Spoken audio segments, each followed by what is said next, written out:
Quan els reis catòlics van decidir tirar endavant l'expulsió definitiva dels jueus, amb la Inquisició com a principal element protagonista, la mesura no va ser acceptada de la mateixa manera per tothom.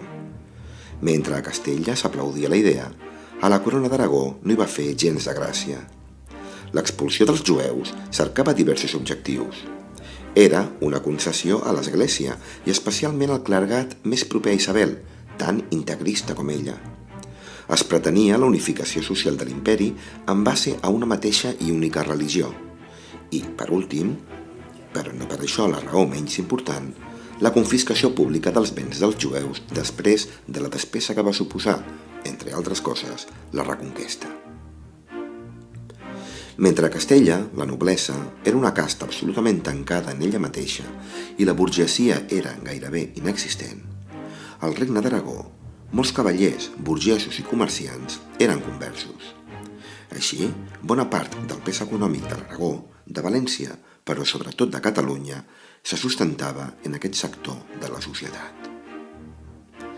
La bel·ligerància contra la Inquisició va ser tan gran a la Corona d'Aragó que el primer inquisidor general, Pedro d'Arbues, el van matar poc després de prendre possessió del càrrec a Saragossa. No obstant això, on va ser realment complicat instaurar el sant ofici va ser a Catalunya. A tot el que hem comentat, calia afegir la percepció que hi havia de que aquest òrgan reial serviria per a que les institucions pròpies de govern perdessin bona part del seu poder. Tot plegat va portar a una revolta, l'any 1486, que no és gaire coneguda, tot coincidint amb l'arribada dels jutges enviats des de Castella. Així, el bisbe, els consellers i el govern de la ciutat de Barcelona van fer pinya i van aconseguir expulsar els inquisidors reials.